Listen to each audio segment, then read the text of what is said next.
Hello, everyone, and welcome back to Sabres of Infinity. So, in the last episode, we finally got our assignment, and now we'll be heading off to the front lines and actually doing some work. Or at least I think we'll be in the gaps of the front line. And also, thank you for the response so far to the video. So, it's about what I had pretty much expected for Sabres of Infinity. But I'm actually also thoroughly surprised by how much reception this has gotten. So, yeah, I really do appreciate it. And again, like I said, if the series does well, I will be more than happy to continue it and maybe even play other choice of games. Again, I have a ton of choice of games. I will be more than happy to turn around and play as many of them as I possibly can. So, especially since right now there aren't a whole lot of games that are coming out right now. I mean, I think Resident Evil comes out in a couple weeks, and I think there actually is one game that just came out recently. I'm not sure if I'll actually play it on the channel. It's called Colony Ship. I saw Splattercat play it, and it looks pretty interesting, but it's supposed to be super hard.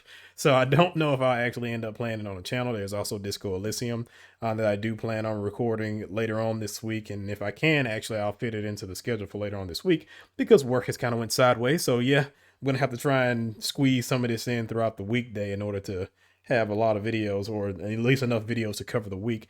But yeah, we'll see how certain things go. There's a lot of things that I do have planned in order to kind of make up for the lack of games coming out. But yeah, that's pretty much it for right now. So we will be picking up from where we left off, and we will be jumping into chapter 4. But before that happens, I'll go ahead and put some more music on this time. Again, I'll leave a poll probably at the end of the week or something like that, or maybe I'll put it out to probably sometime later on, either after this video or before this video. So by the time you actually see this video, you may have already seen the poll or whatnot. But yeah, I'll have music in this video once again, and yeah, we will go for there. So give me 1 second and I will cut the music on.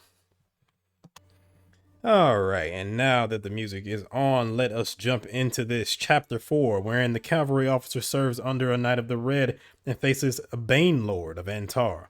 The Carrion River crossing outpost turns out to be a barely fortified and very rudimentary camp, some 10 kilometers from the actual bridge across the river itself. Hidden in the forests of southern Antar, the outpost serves to prevent the Antari from moving troops or supplies down the old Imperial Highway. To that purpose, the King's army has garrisoned the outpost with some of its best, a half company of the elite Grenadier Guards Regiment. Your small unit of dragoons has been assigned to accompany them as messengers, scouts, and if necessary, a cavalry reserve. Thus, your duties are simple. Patrol the area around the outpost, keep eyes on the bridge over the River Carrion, and maintain contact with other nearby outposts and high command. For 6 months, you have discharged these monotonous duties, leading your men through endless patrols through the seemingly boundless forests of southern Antar. You've spent countless days riding single file down narrow dirt trails and game tracks, rain or shine, through the sickness and health. Of course, you have not been idle over this long stretch. You have plenty of time in between patrols and courier missions to see to the conditions of the men under your command. You've used this time profitably to, let's look at our men first of all. Okay, there are 30 in pretty much everything. So, let's see, what should we do here? Discipline, morale, or loyalty? I guess I do want discipline. I mean, I'm supposed to be a ruthless hard ass, so I guess it kind of makes sense that I would have a very disciplined army, so I will drill my men relentlessly. You spent most of those 6 months running your men through drill after drill after drill. Their marksmanship and steadiness under stress have improved significantly, and you would have few qualms in proclaiming their horsemanship some of the best in the regiment. However, your attempts to get your men to embrace their training regimen fall flat. They remain utterly bored with the constant drills and exercises. You are unable to make your enthusiasm catch on. Morale has begun to suffer. Of course, I'm not the most charismatic person. So, let's see here. So yeah, their discipline went up to 40, their morale went down to 25, their loyalty is still at 30, so. As summer turns to autumn, the weather begins to take a turn for the worse. The sky is overrun with dark clouds, which disgorge an overwhelming amount of rain. Sounds like Alabama. The paths which you ride upon, formerly firm, turn into a morass of knee-deep mud under the weeping sky. After a month and a half of this muddy hell, You step out your cramped quarters one early morning to find the ground frozen solid. The trees around the outpost are covered with a thin sheen of frost, and bitter northerly wind sends stabs of cold through your thick woolen tunic. Before you can go back inside to find your greatcoat, a grenadier ensign, shivering beneath a large fur-lined cloak, approaches to inform you that the outpost commander wishes to see you and the other officers in his office. The commander of your outpost and several other satellite camps is a Wolframite nobleman of the oldest pedigree, Lord Captain Sir Enrique the All-Hunter, 12th Viscount of Wolfswood. A knight captain of the Order of St. Jerome, as well as an officer of the Grenadier Guards, he is a banecaster of the 9th caliber, a powerful force on the battlefield with his knightly bane-hardened plate and enchanted longsword. Lord Captain Hunter is the epitome of the Grenadier Guards officer, dashing, handsome, and reckless to the point of foolishness. His disposition is perhaps well suited for an elite and highly prestigious regiment of heavy infantry, but in his current position commanding a section of a vast and porous defense front, his aggressive talent is wasted. Despite his reckless streak, Captain Hunter, as he prefers to be called, eschewing all noble affections and titles on duty, seems a relatively competent leader. The captain greets you warmly as the ensign ushers you into his office, and you take your place among the other officers. "Ah, Draken!" He steps forward to shake your hand, as is habit, even when among his own subordinates. "Very good. Glad you could make it. Damn cold won't be making your life much easier, will it?" You make small talk with the captain and the other officers for another few minutes as one or two late stragglers file in. When Captain Hunter is finally satisfied that all of his officers are present, he clears his throat. "Gather round, gentlemen." Captain Hunter produces a large map and unrolls it over the top of his desk. As you and your fellow officers crowd around, you can see quite clearly that it is a somewhat rough chart of the immediate area. I know many of you have been hit with a bit of ennui over the last few days, so this should come as good news. We're about to do a bit of scrapping. Captain Hunter explains the situation. The night before, one of the advanced listening posts had spotted a large group of Antari heading south along the road towards the bridge, perhaps 200 or so in all. With them are apparently a series of large carts loaded with crates. As you well know, gentlemen, winter will soon be upon us. It is likely that some lord of the Congress is attempting a final push against our forces further to the east.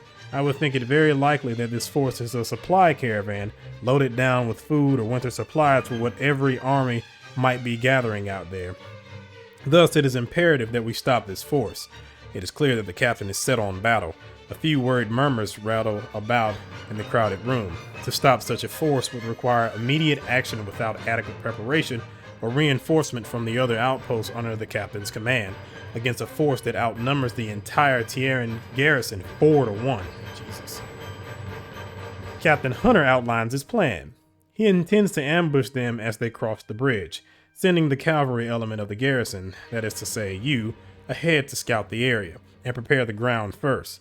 The captain himself will lead most of the rest of the garrison behind you, setting up an ambush on the far side of the river.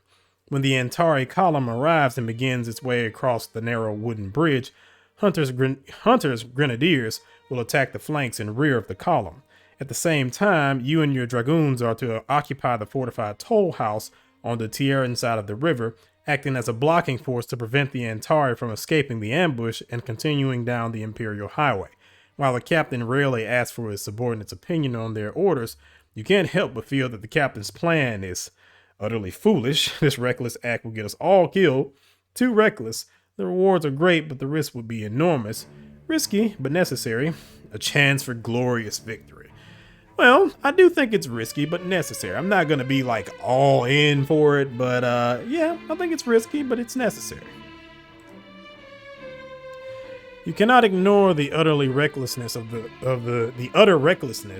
the captain's plan, but you must admit that the risk is well worth the result, and that allowing an Antari army the supplies to launch a final winter offensive would be disastrous.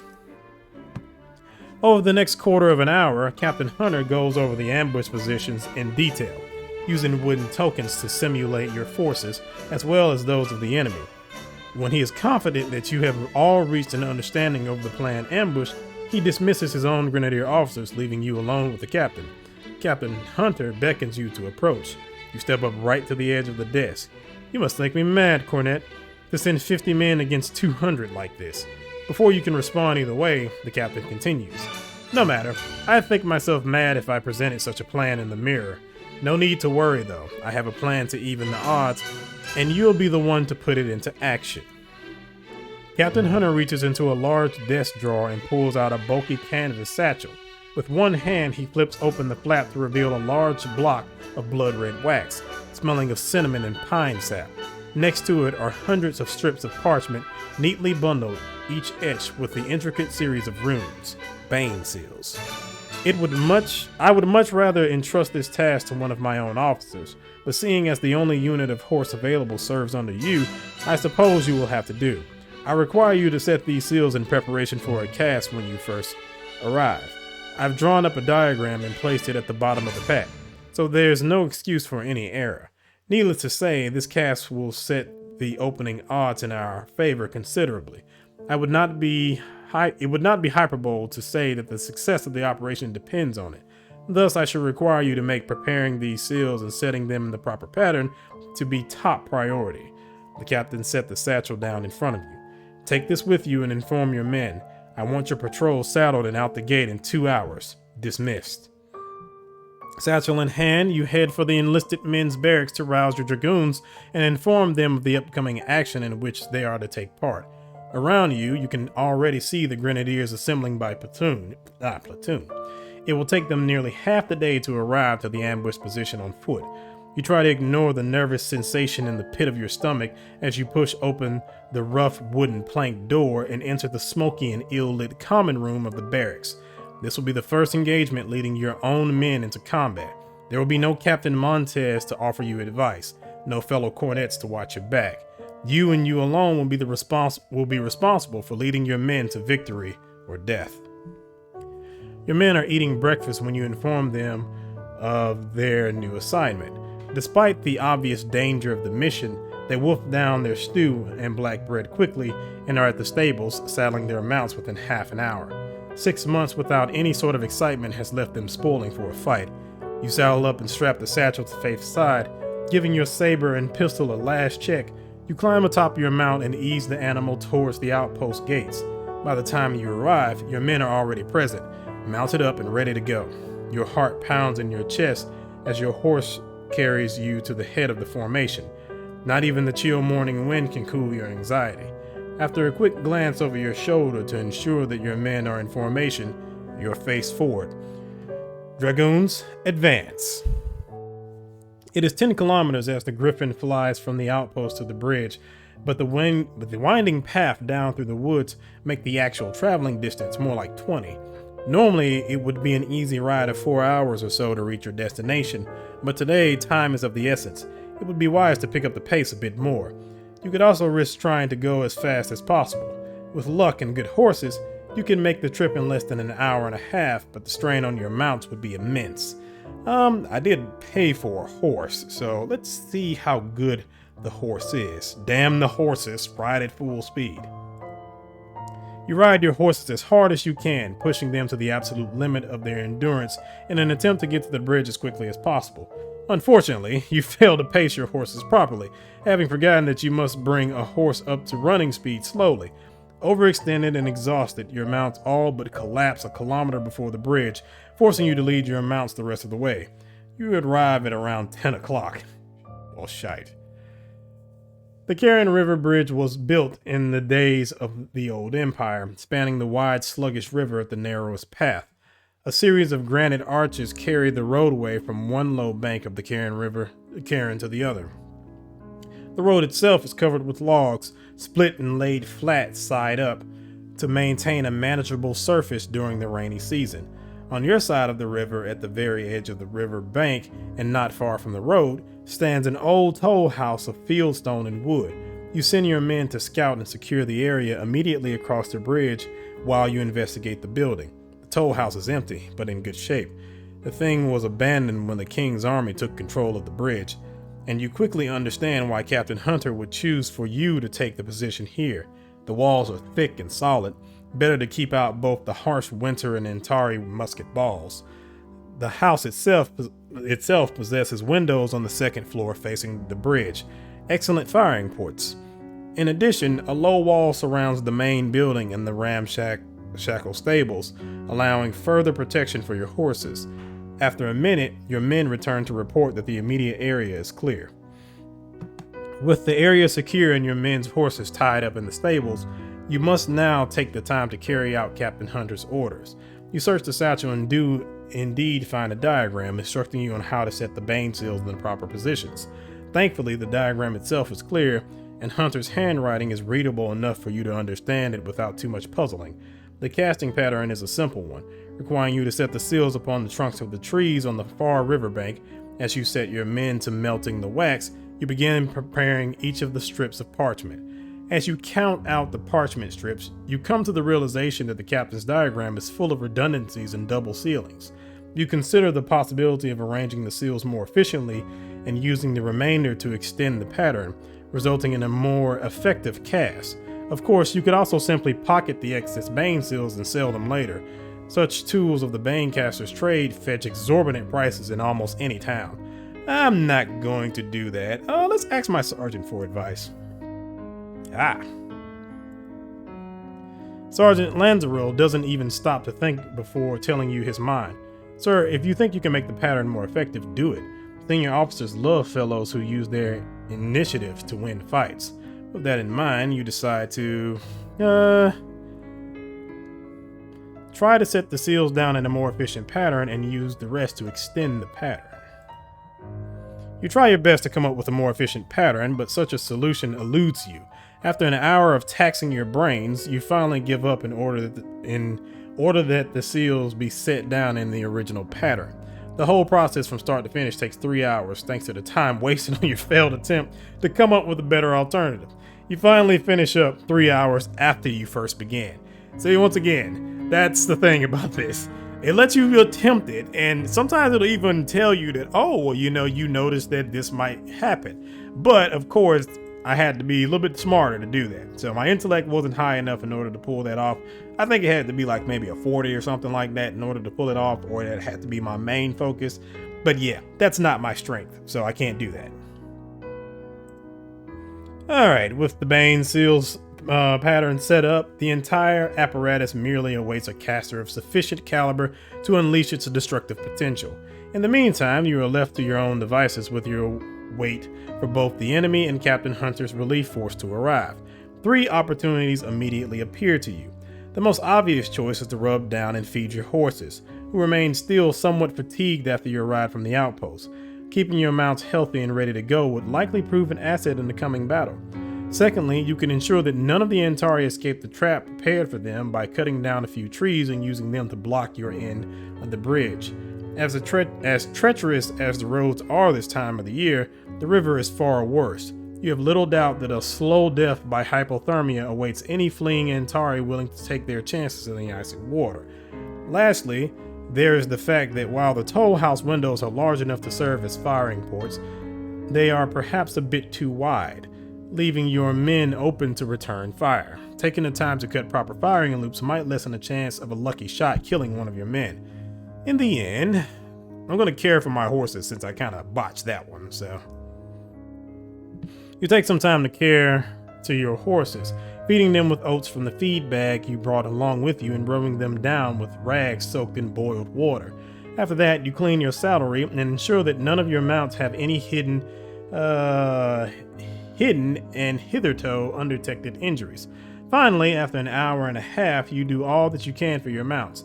Unfortunately, your horse is still in a rather foul mood and refuses to take a saddle. It looks like you'll be walking for the next day or two. Jesus. Just as your men finish their work, you begin to hear the sounds of boots marching to fife and drum behind you. Over the next few minutes, the sounds grow louder, and until finally you see the captain himself leading his column up the road on horseback, resplendent in the bane-hardened plate of a Knight of the Order's militant. Captain Hunter rides up to you, his face a picture of exuberance. Ah, Cornet Dracone. I trust that we are prepared to receive our Antari visitors. When you answer him in the affirmative, the captain grins and dismounts, taking the reins in his hand. Good. We shan't have much longer before they decide to pay us a visit.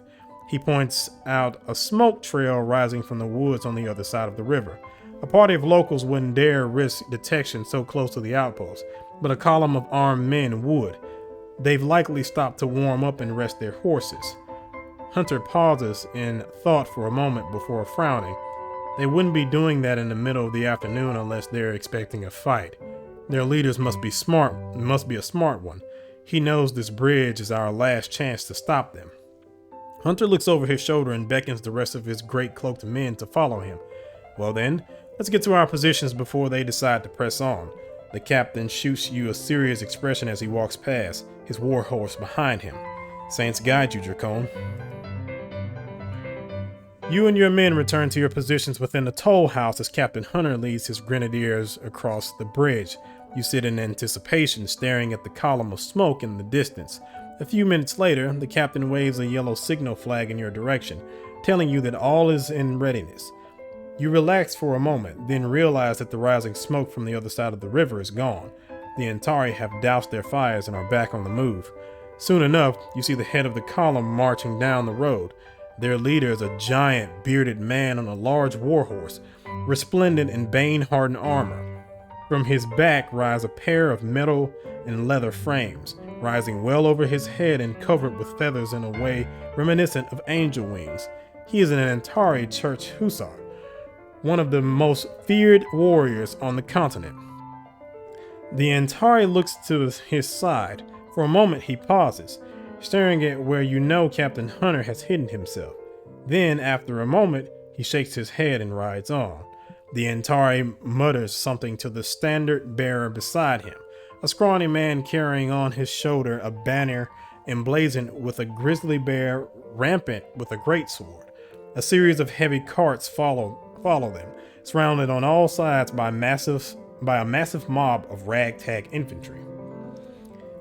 As soon as the enemy commander sets foot on the bridge, you feel the sensation of a banecaster at work, pulling you towards Captain Hunter's position. The Antari commander feels it too. You see him turn his saddle, but it's too late. You hear the staccato sound of splintering wood in the distance. From your distant vantage point, you can see the trees on the opposite side of the river bend, twist, and finally disintegrate into a storm of wooden shrapnel.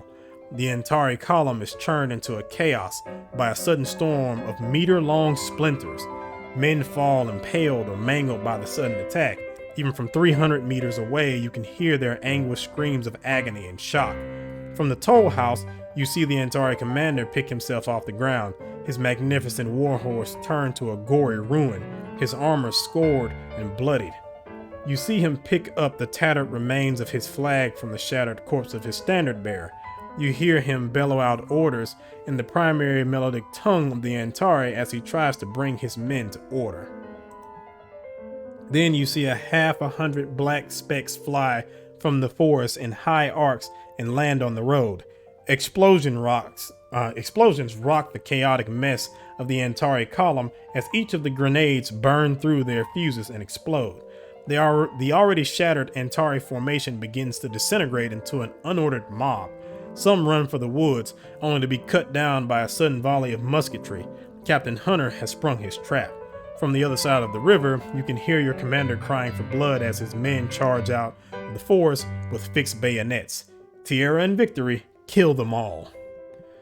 What little you can see of the battle is a chaotic tangle of limbs, bodies, and steel. Obscured by the swirling clouds of powder smoke, the already chaotic nature of hand-to-hand combat becomes pure confusion to your eyes. As the smoke begins to clear, you begin getting a better glimpse of the situation. Attacked from both sides, the Antari are not doing particularly well. With the superior reach of their bayonets, the grenadiers are slowly whittling down the numbers of the remaining Antari defenders. A dozen or so Antari try to escape over the bridge, but your men quickly open fire on them. The firefight does not last long. Your men exchange a few volleys with the Antari. One Antari musket ball catches one of your men in the shoulder. Your sergeant is certain that the man will live, but without the use of his arm, he's effectively out of action. After 2 or 3 minutes of firing back and forth, the small band of Antari facing you lose any stomach for battle. The 3 or 4 still on their feet hurl themselves into the river, preferring to take their chances with the icy current. With your attention turned back to the battle, you see that the situation has taken a turn for the worse. Fighting at the head of his men, the armored Antari commander is cutting a swath through the grenadiers, trying to stop him from escaping. Likewise, Captain Hunter is laying about left and right with the burning blade of his longsword, clearing a charred path of carnage as he tries to engage the retreating hussar. You take a look at your men. Their rifled carbines are accurate enough to make some slight difference in the distance melee, but you know that the meager weight of fire your small unit could throw would hardly allow you to control the course of the fighting. However, you note that the Antari are still entirely unguarded on the flank facing you. A mounted charge would be risky, but might be just the thing needed to force the enemy to capitulate. Thinking quickly, you shout an order to your men. I don't know if our horses are in good enough condition. I did push them. But let's try it. You are quickly reminded that your horses are in no shape to make a charge. It looks like you will have to fight from here. Crap. You order your men to keep up a steady rate of fire. The rifled barrels of your carbines allow your men to shoot accurately from far away, but the fact that they must wrap every ball in a cloth patch to let it catch the rifling doesn't do their rate of fire any favors. Firing as quickly and as accurately as they can, your men manage to down a handful of men before you hear a great roar coming from the Antari force. Fueled by raw, desperate courage, the Antari hurl themselves as one man against the grenadiers. You feel a knot at the pit of your stomach as you see the Antari cut their way through to freedom, leaving their precious supply carts behind. The Antari commander stands fast, guarding the retreat of his men. He holds off his attackers, waiting for the last of his surviving men to win free before withdrawing from his exhausted pursuers. The battle is over. With the battle over, you set your men to aiding the wounded on both sides. Captain Hunter approaches you to shake your hand and offer congratulations on your part in the victory, assuring you that he will be mentioning you in his dispatches. The grenadiers open up the supply cars to find casks of salt pork, lard, and barrels of strong Antari potato wine, as well as over 600 warm fur cloaks and a stack of thick blankets. It seems that your outpost will neither lack for food nor warm clothing this winter. Captain Hunter looks with approval at the haul of plunder, but still seems disappointed at their inability to capture the Antari commander. He seemed a fine swordsman, that fellow. He kept his head cool even as we hit him from all sides. Seemed like a very able fellow. Probably would have caught a fair bit of ransom. Regardless, neither you or your captain have time to dwell on what could have been. You must still haul the captured supplies back to the outpost and recover the wounded. It takes the entire evening and much of the night to get the captured supplies and wounded back to the outpost. Bone tired and battered, you barely have enough energy to tie up your horse before falling into your bed and immediately losing yourself in a deep, dreamless sleep. So yeah, that battle can go a lot of different ways. As you saw there, if my horses were in better condition, I could have turned around and led a charge. And if I would have led a charge, it would have been dependent upon my skills in combat and such. That would have changed certain things and stuff like that. And this is the reason why, again, I really like choice of games as opposed to when it comes to stats, as opposed to some of the games that I've played recently, because like in that situation, that was purely based off of my choices. I made bad choices. And of course, my stats also reflected that too. Now, again, if I would have made better decisions, or if I would have had a better horse too, I think that's also dependent in this situation. But my stats also would have helped me in that situation if I would have got into a fight. Because, for instance, you can set that up perfectly, and then you can turn around and end up getting into a fight and then get yourself killed. So, or at least royally screwed in the process. And that's the thing that you really have to think about. And this is one of the choice of games where you really do have to think about your decisions, because I've been in a situation where I had a really good character. I made it to the second game and I was completely screwed in one of the battles that was there. And I was screwed so bad to the point to where I literally couldn't do anything but start the game over. So these games tend to be a lot more focused on your stats and the decisions that you make. And Sabres of Infinity, Guns of Infinity, soon Lords of Infinity, they're all very serious when it comes to that type of stuff. You have to be careful. So, and you tend to not get in the situation. It's kind of hard to turn around and get in situations where you're really screwed, but it is possible. I mean, you have to be mindful of that. But it's none of the stuff where you are invincible and you turn around and can't fight anybody. So yeah, good luck with that. Anywho, 3 weeks later, a messenger is spotted riding up the road from Noringia. He brings with him letters addressed to you from your family and friends, as well as similar posts for the other men of the garrison. More importantly, he brings a copy of the Otoria Gazette, which contains within its 4 dozen pages news of the wars elsewhere. Jesus. You learn that the supply column you ambushed had been on its way to supply a larger Antari force poised to strike down on Narinji itself. Without its much needed winter supplies, the paralyzed Antari army began crumbling in the face of the cold before finally being annihilated in detail by the main force of the king's army in several running skirmishes. The destruction of the Antari main force has also resulted in a raft of promotions for junior officers who have distinguished themselves in the presence of the king or his generals. One of those mentioned is Davis the All Elson of the Royal Dragoons, who, for his actions in battle, has been promoted to lieutenant. Strangely enough, no particular act of extraordinary bravery or genius was cited as a reason for the extraordinary promotion of a cornet with barely a year's seniority. Why do you think that is? Because he knows people. That's his only good thing about him. Let's see. Yeah, maybe the Gazette ran out of space to print whatever Elson had done to deserve his promotion. Yeah, I'm sure that's what it was. Let me see. Yeah, he clearly used his noble birth to secure an undeserved promotion. That certainly seems possible. After all, you know full well that Elson's family, though relatively poor from the court's nobility, has many connections inside Grenadier Square. Regardless, it is clear that Elson does not deserve his rapid promotion.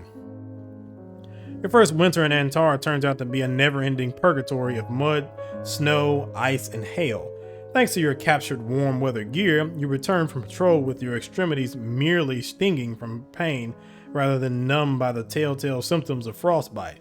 Some days are so full of whipping, biting snowfall that crossing the outpost to report in to Captain Hunter is an ordeal in itself.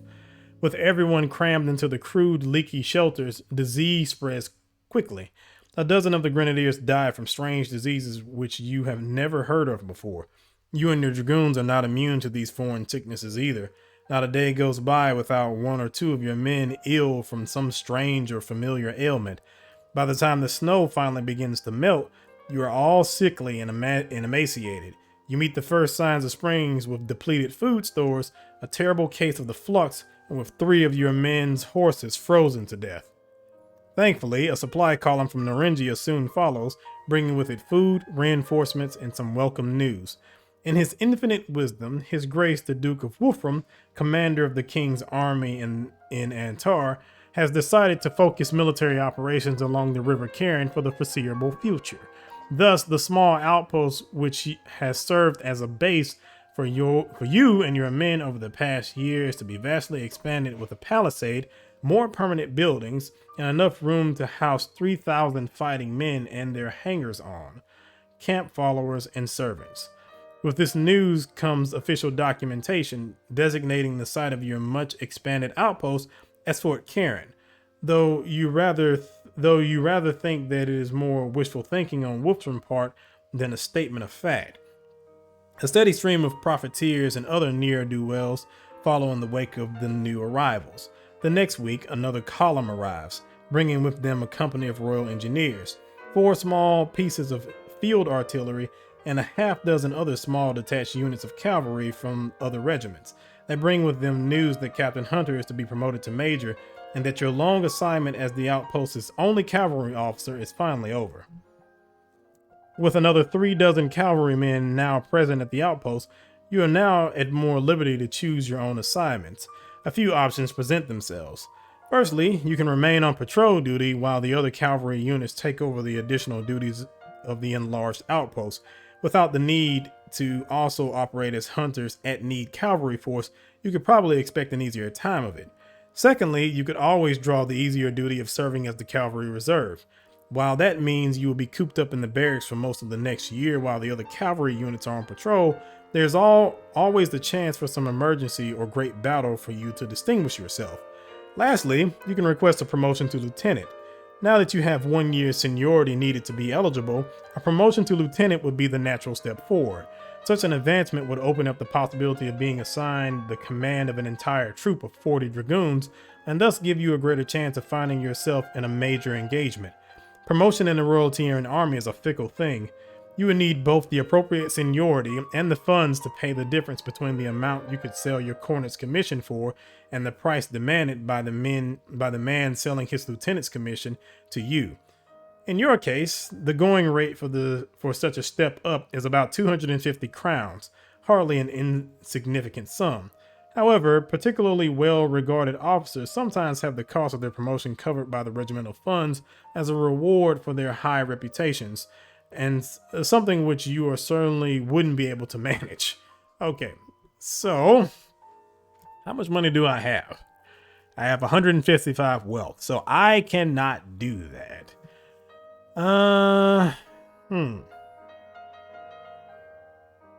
Yeah, I don't have enough to actually do that. So I'm going to have to put in some work because, yeah, I don't have enough reputation to actually do it. Now, had I been able to pull things off properly in that battle, I probably would have been able to turn around and do it.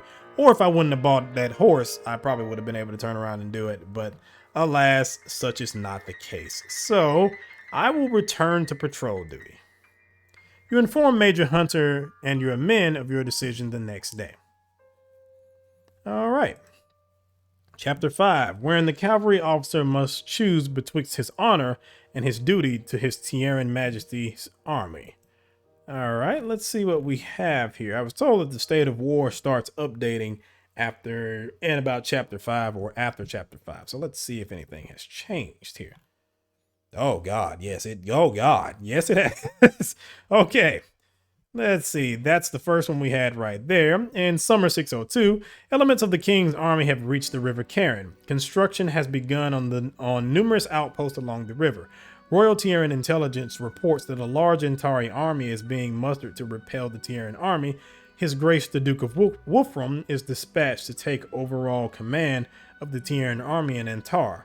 The Northern Fleet attempts to launch an amphibious raid against the Antari port of Caringia. Shore batteries repel the attack. The Northern Fleet loses 2 frigates and a third rate of the line. The Royal Dragoon Regiment lands in Antar, along with the 6th of foot, the 8th of foot, and the Kintari Highlanders. Okay. In autumn of 602, a 14,000 strong Antari army advances south from Octobirit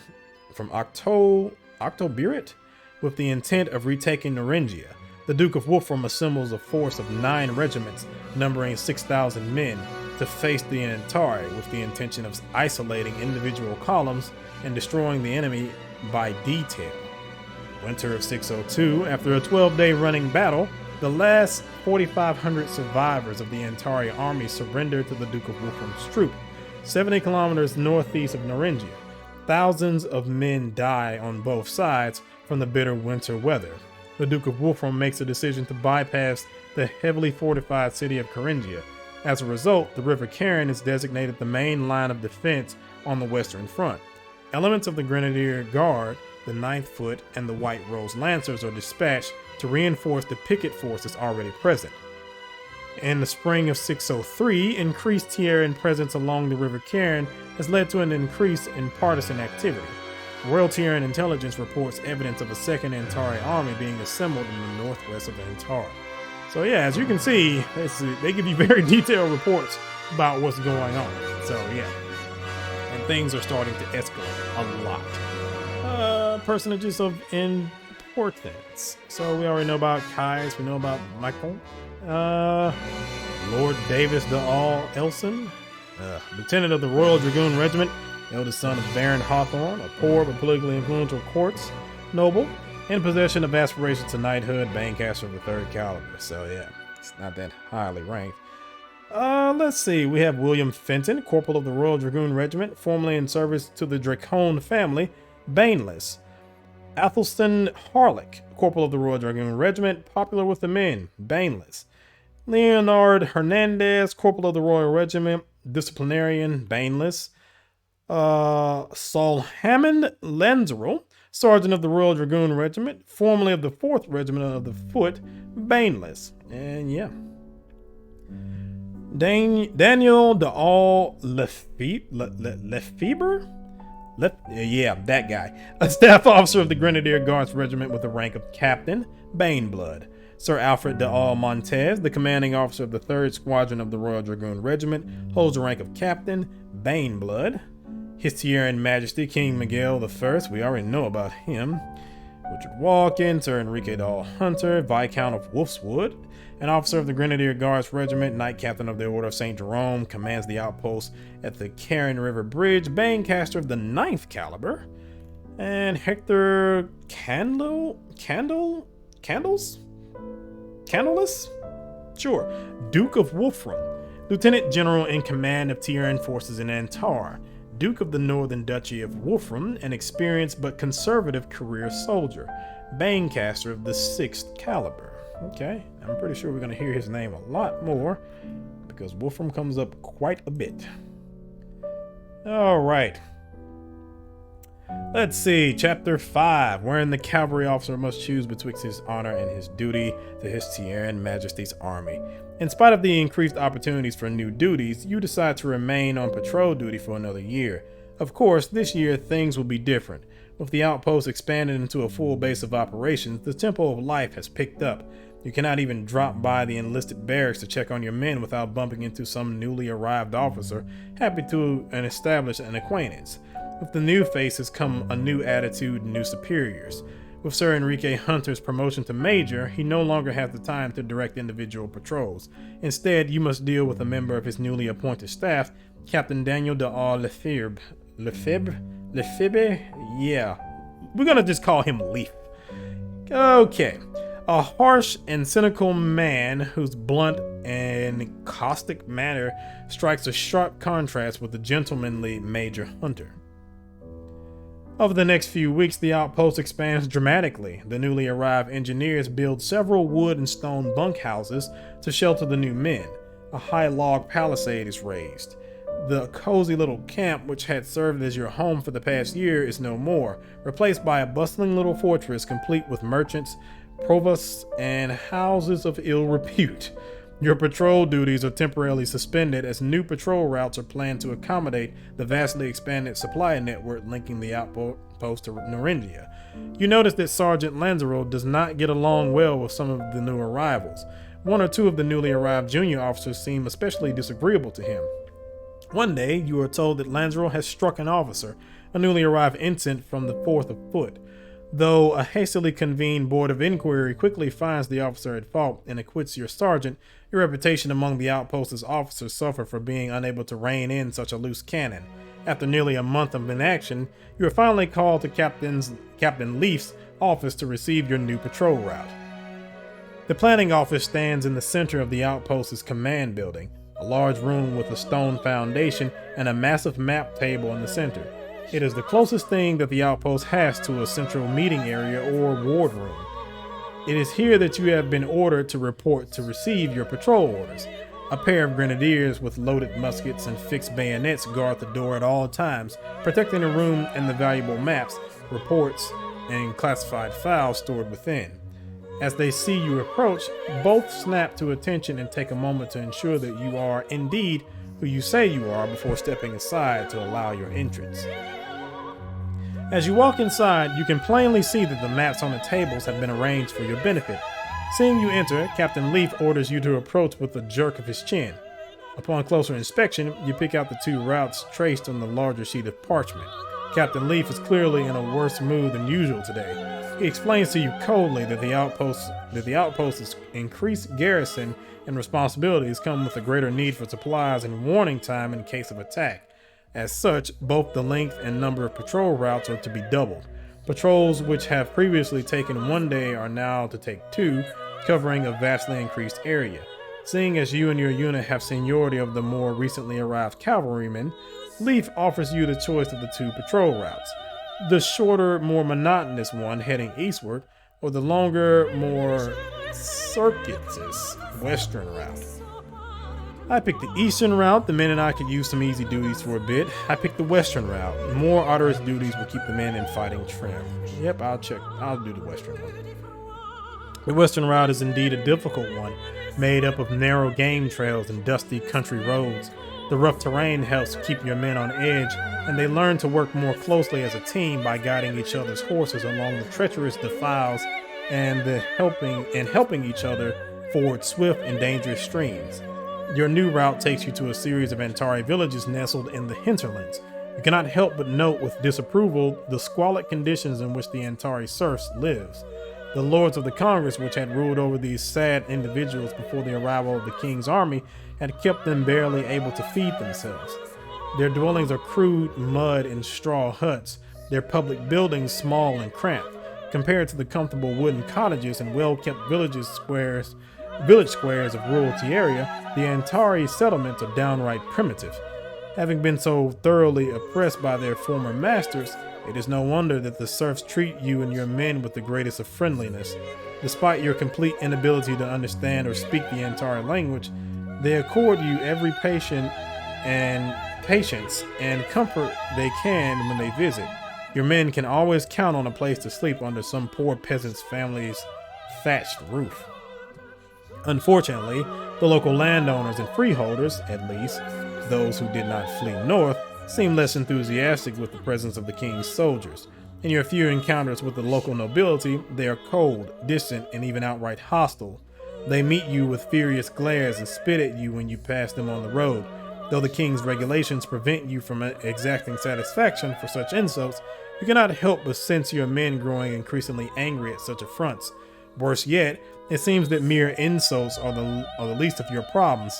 The peasants began telling you of militias forming in the forest, led by lordlings or freeholders taking orders from their banished overlords. They tell you stories of shadows and noises in the night, of stolen livestock and vandalized fences. More distressingly, they also tell you of their friends or neighbors hired by the king's army to serve as wagon drivers, disappearing in broad daylight on the old imperial highway. Conditions at the outpost itself all but confirm these rumors. You are told that supply wagons are being waylaid with alarming regularity. Without the men or resources to escort the supply runs, the outpost stores have run dangerously low. By the end of the summer, you are being regularly ordered to purchase foodstuffs from friendly peasant villages. One day, as the muggy heat of the Antari summer finally begins to fray under the cool breezes of early autumn, you are awoken early in the morning by a haggard-looking runner in the burnt orange of the Grenadiers. He gives you orders from Captain Leaf. You are to gather and ready your men for an immediate sortie before reporting to the captain for special duties. As you cross the parade grounds to ready your horse, you notice that the Grenadiers are already packed in ranks by platoon. As for inspection, as you saddle Faith, you see Grenadier sergeants, swagger stick in hand, carrying out a careful and exacting roll call of their men, and not just the ones on duty either, all of them. What would cause so much distress as to require every single grenadier in the outpost to be so rousted out and counted? Upon entering the enlisted barracks to round up your men, you see them all huddled around Sergeant Lanzerill's bunk. They're all listening in rapt attention as your sergeant speaks in clipped, hushed tones. They're clearly discussing something which they do not want unwelcome ears to hear. You decide to eavesdrop. My men should keep no secrets from me.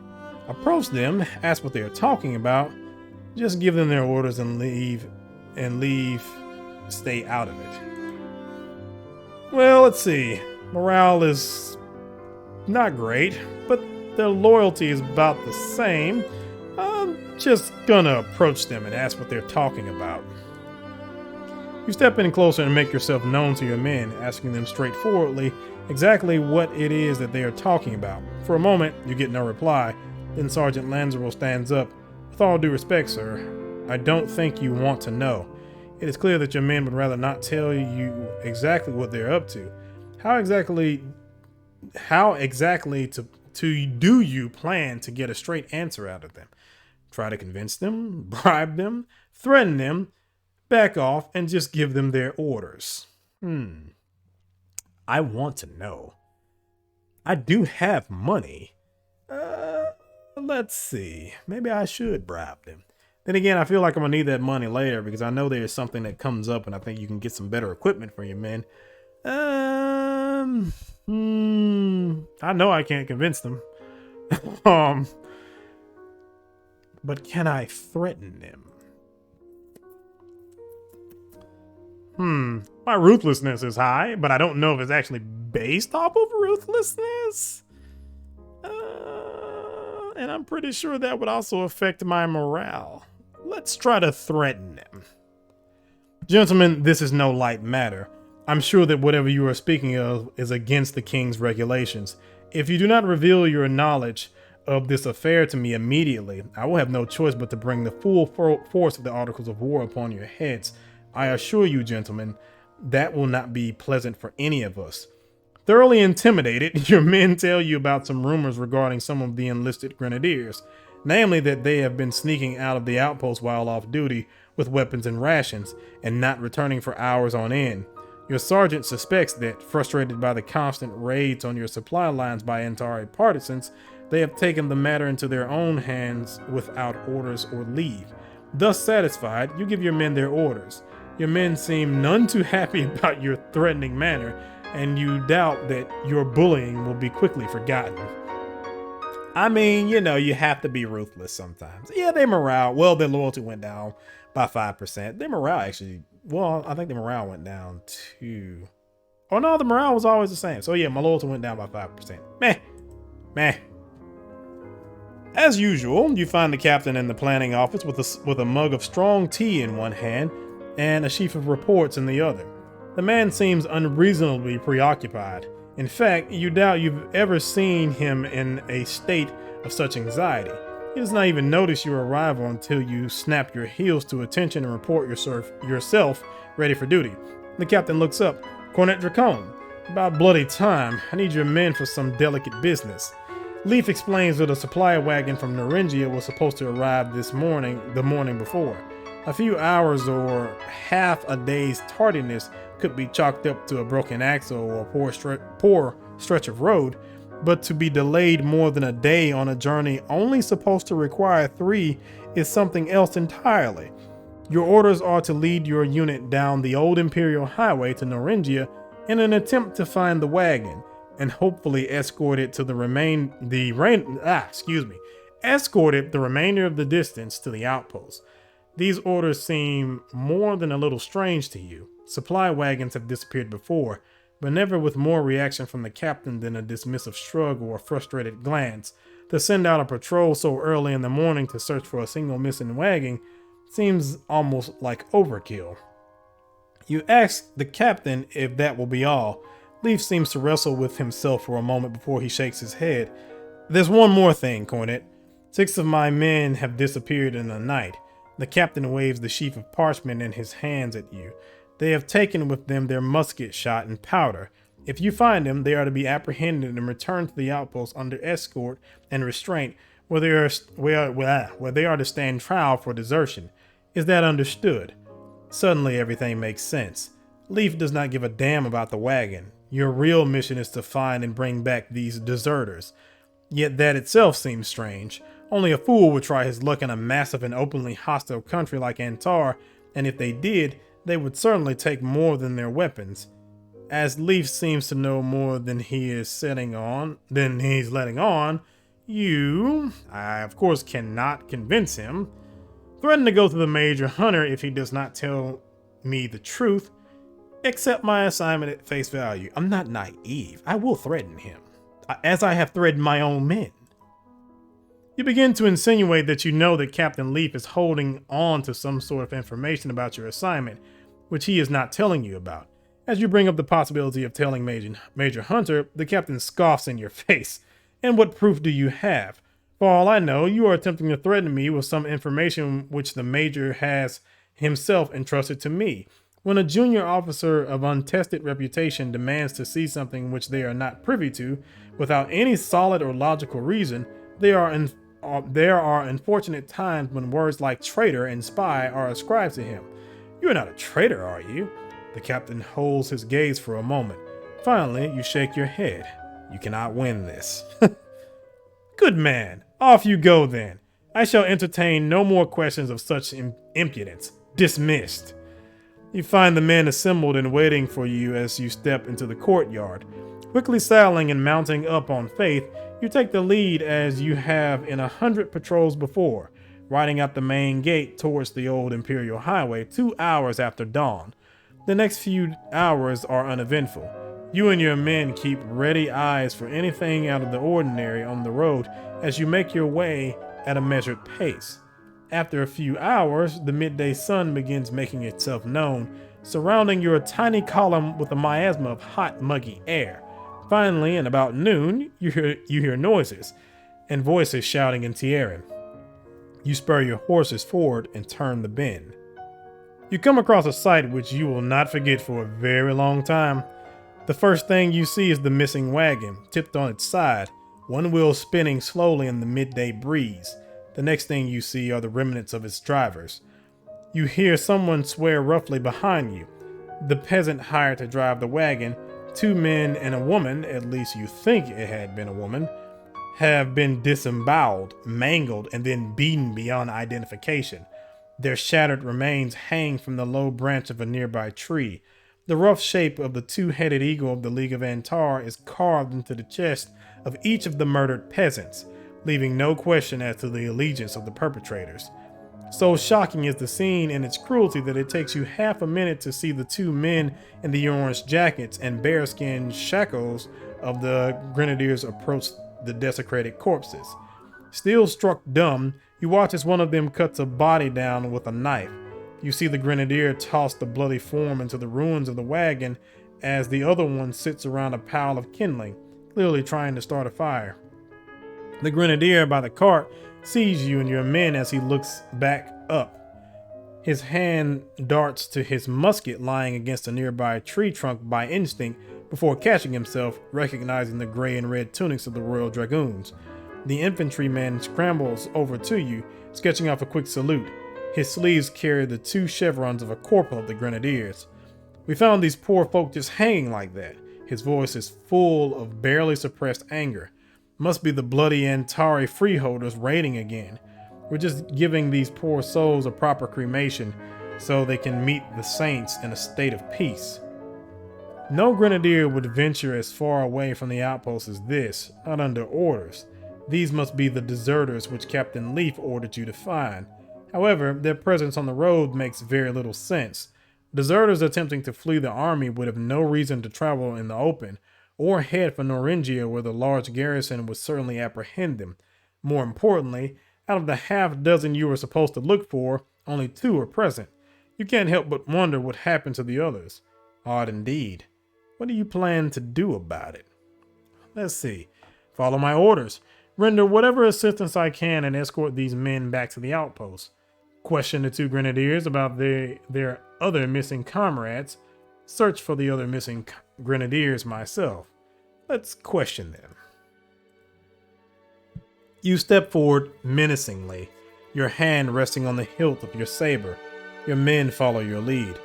I was told that 6 of you had left the outpost. Where are the rest? You're facing a charge of desertion. Usually that's a hanging offense. If you help us find your accomplices, I will see you are treated leniently. You have my word as an officer and as a gentleman. The grenadiers whisper amongst themselves for a few moments. Their hushed words grow more and more panicked until finally one of them speaks up. Well, sir, we were along the road when we found this grisly scene.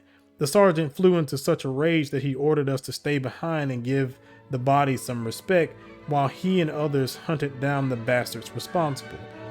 The grenadier points at a slight opening in the trees a little up the road. They went through there, sir. The corporal points at the sad sight of the suspended bodies. Might you help us with these poor folks, sir? I'm sure the others will be back. Help Help the grenadiers bury the bodies, or search for the others myself? I feel like something suspicious is going on. Something very suspicious is going on. So, and I don't know if I want them a part of this. So I'm going to search for the others by myself.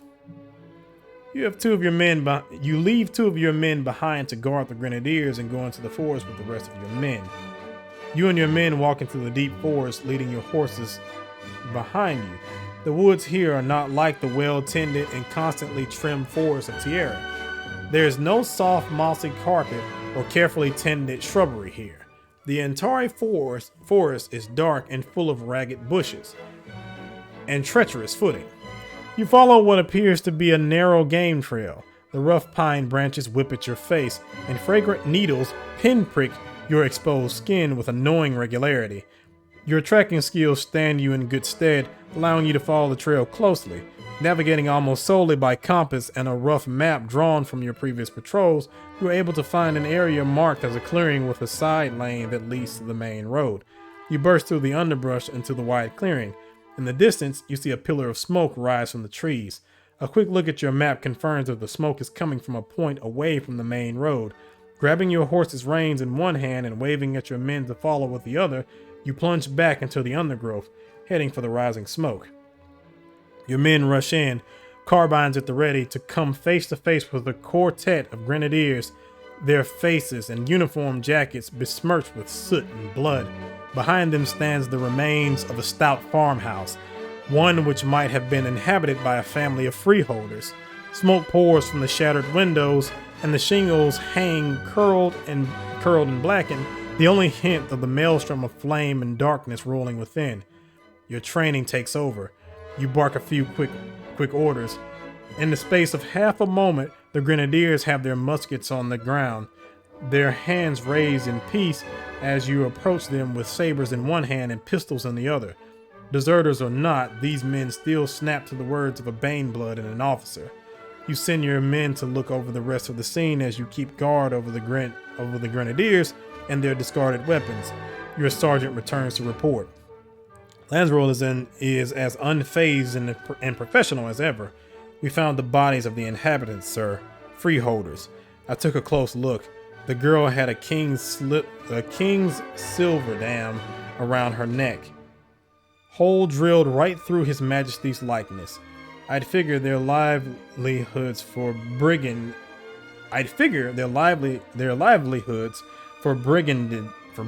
against His Majesty, and their deaths better than they deserve. The grenadier sergeant looks over his shoulder and steps forward. Sir, I know you must think us deserters for leaving our post and criminals for discovering us as culprits of such a scene, but I assure you, our actions were spurred by the love we bear our king. We suspected these folk to be partisans, and after that last attack, we had to test our suspicions. We crept out and found the poor fellows driving the cart in a gruesome state close to the homestead. We searched the place and we found proof of their treachery, so we gave them the king's justice. Your eyebrow cocks itself inquiringly. And what is this proof that I have not yet seen? The grenadier non-com nods at a long, low-shaped leaning against the tree beside you. A solid-looking flintlock shotgun. We found that in the house.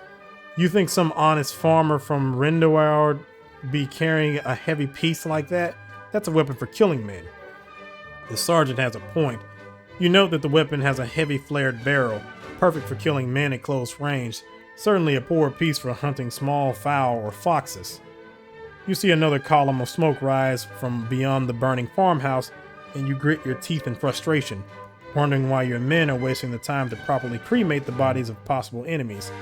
A few minutes later, your men return, Sergeant Lansrow with them. Right, sir. The bodies are dealt with. What do we do with this lot? Your orders were to bring these men back in chains, but the orders you were given this morning have little bearing on the situation as it stands. There is, of course, the fact that loyal king's men or not, these men have obviously committed murder. As set down by the Articles of War, these men deserve death. On the other hand, if these men did indeed execute a bunch of vile partisans, then they were dispensing the king's justice. They deserve reprimand, but certainly not the indignity of being escorted back in chains.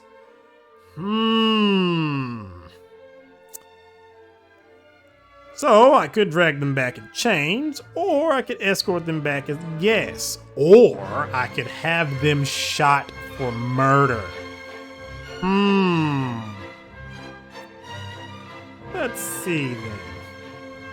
What should I do? I am a ruthless bastard. So, I mean, if I'm a ruthless bastard, I would probably just be like, you know what? They did a good thing. Let's escort them back as guests. You set the grenadiers aside to tell them that you thought their actions entirely justified. Your men escorted them back to the cart to rendezvous with the remainder of your unit. Sergeant Lanzaro seems to approve of your decision and does you the favor of quieting the grumbling of the men on the long ride back. Together, the lot of you return to the outpost, handing off your unbound and entirely unbattered prisoners to the sentry before heading off for a quick dinner of hardtack and thin soup.